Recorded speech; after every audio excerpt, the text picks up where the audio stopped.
A Nahuel Maisley, que es investigador de CONICET. Además, lo estoy leyendo porque el currículum es bastante largo, estamos viendo en pantalla ahí, bastante largo. Tiene un doctorado en Derecho en la Universidad de Buenos Aires, una maestría en Estudios Legales Internacionales en la Escuela de Leyes de Nueva York. Y bueno, algo estudio, algo estudio, ¿viste? Cuando agarró un contrato, están todas las letras chiquitas al fondo. Bueno, la todo nuestra eso tiene una sola línea. Es parte del currículum. Lo queremos aprovechar porque leíamos un... ¿Qué tal? Buenas noches, Nahuel, ¿cómo andás? Buenas noches, ¿cómo están? Muchas gracias por la invitación. Muy bien, muchísimas gracias por estar. Primera pregunta es, nos cuesta... primero, iba a decir si nos costaba a los argentinos aceptar, respetar las leyes, pero quiero ir con otra anterior, que es...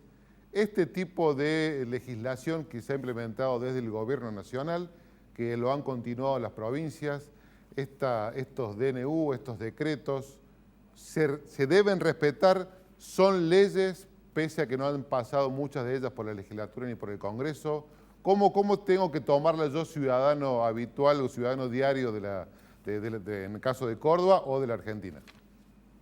Sí, bueno, sobre si son o no derecho vigente, es una discusión compleja porque uno podría decir que en principio lo son hasta que se declare su inconstitucionalidad. Pero nosotros con un grupo de colegas del Instituto Gioja, de la Facultad de Derecho de la Universidad de Buenos Aires, hace un par de meses ya, en julio, elaboramos un informe discutiendo la constitucionalidad de estos decretos de necesidad y urgencia, porque la Constitución argentina lo que prevé es que, sobre todo en circunstancias complejas, las decisiones deben ser tomadas de forma democrática, de forma deliberativa. Hay una serie de procesos, de procedimientos para la toma de decisiones. El artículo 99, inciso 3 de la Constitución, dice que el Poder Ejecutivo de la Nación no podrá en ningún caso, bajo pena de nulidad absoluta e insanable, emitir disposiciones legislativas, y establece una serie de excepciones. Entonces, la discusión en este caso es si la situación de la pandemia presenta esas excepciones. Y específicamente es relativamente sencillo, la Constitución pone dos requisitos para que el Poder Ejecutivo pueda dictar decretos de necesidad y urgencia.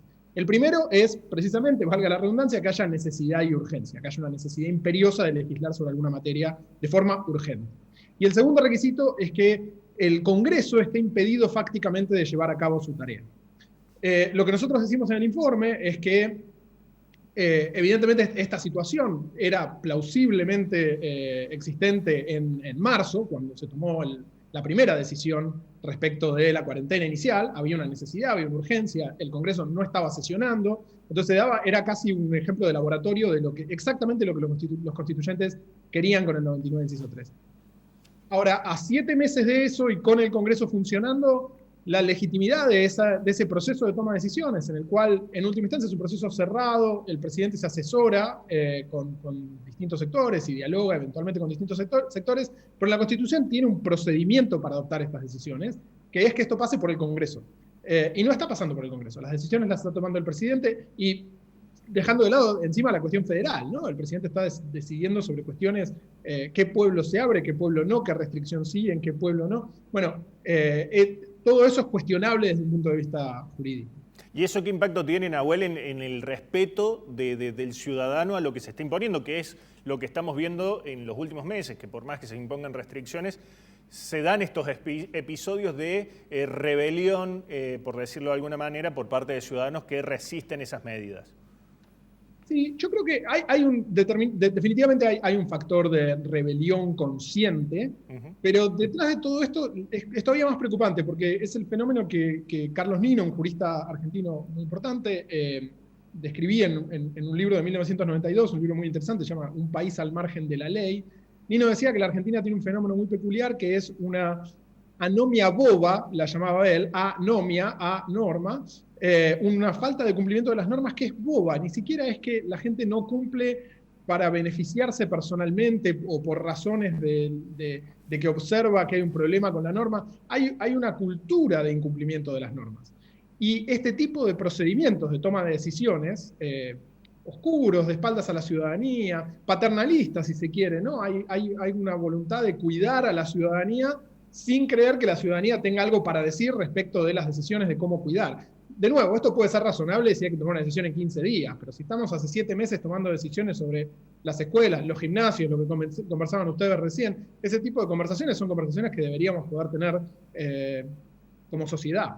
Y entonces se da esta anomia boba en la cual es un proceso en el que nadie cumple la ley, pero no beneficia a nadie, porque tenemos estas normas que nadie cumple, que ni siquiera el gobierno cree que se puedan cumplir, ya ni siquiera sabemos qué está permitido, qué está prohibido, porque encima la forma en que está presentado el DNU original es una prohibición general con excepciones.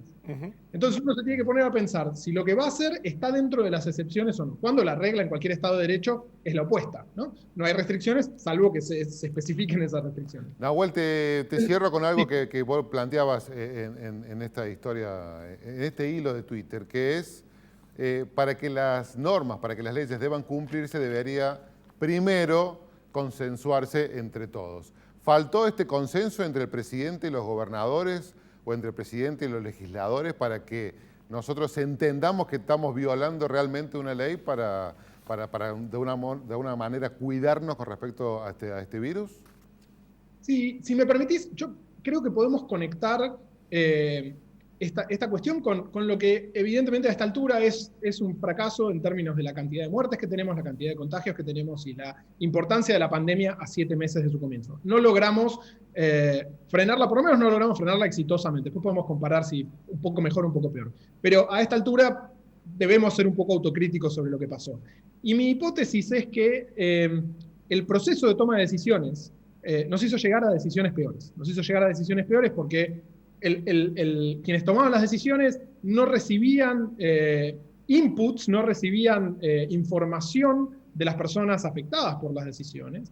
Y eso de un lado, digamos, si tenemos un proceso de decisiones que no es el apropiado para las decisiones que tenemos que tomar, es probable que las decisiones sean malas. Y por otro lado, del lado de la ciudadanía, por supuesto que la normatividad de esas normas, la legitimidad tanto normativa como sociológica, ese impulso que tenemos todos a cumplir el derecho. Nosotros cumplimos con el derecho no solo por las sanciones, sino porque en general creemos que hay algo valioso en ese proceso jurídico, en el derecho. En este caso se pierde cuando uno siente que las decisiones las toma otro de espaldas, uno ni siquiera entiende exactamente qué es lo que está prohibido y qué es lo que está permitido, y es lógico que haya incumplimiento y que se genere esta anomia boba, ¿no? Bueno, hoy la discusión, y para ir cerrando, es después de 7 meses que nos tienen encerrados, nos vuelven a encerrar. Digo, esa es a ver, a cualquiera que para uno en la calle le plantea eso. Hoy estuve caminando, fui a comprar unas cosas a la farmacia, ahí por San Vicente, la San Jerónimo, y escuchabas eso, o sea, uy, pero nos cierran, nos tuvieron 7 meses, nos vuelven a cerrar. Digo, tiene que ver con esa cuestión que vos planteás. Lo loco, lo difícil es pensar por qué no se pudo tener ese feedback de la medida que se tomaba. Sí, fíjate cómo lo planteas vos, nos vuelven a encerrar. Vivimos en democracia, deberíamos tomar las decisiones nosotros, o por lo menos deberíamos tener la posibilidad de participar e intercambiar argumentos con quienes deciden en un proceso abierto, y para eso tenemos el Congreso y ese es el procedimiento legislativo que tenemos. Y eso, ¿por qué no funcionó? Yo creo que hay razones estructurales en nuestro país. Esto no es nuevo, esta centralización de las decisiones. No es que este gobierno es particularmente, si uno mira los antecedentes, esto es una cuestión estructural en nuestro país. Pero esta era una oportunidad y el gobierno empezó bien asesorándose, empezó bien convocando a la oposición, como una situación de excepción, pero después la excepción se volvió la regla y se fue quedando y bueno, en lugar de establecer un plan para lo que viene, todavía estamos a tiempo de establecer por lo menos un plan para los meses que vienen. Esta pandemia todavía le quedan varios meses. Entonces, deberíamos empezar a pensar cómo vamos a tomar las decisiones, al menos de acá en adelante, para que el final no sea tan malo como fue lo que ya vivimos. Doctor Maisley, muchísimas gracias por estar, por este tiempo. @Nahuel Maisley. Para si lo quieren Nahuel Maisley, muy interesante, pueden sacar muchísima información. Aparte, linkea otros estudios a nivel de Estados Unidos. Son cuentas que valen la pena seguir. Cuentas que valen la pena seguir. Cuentas que valen la pena seguir. Muchísimas gracias, doctor. Buenas noches.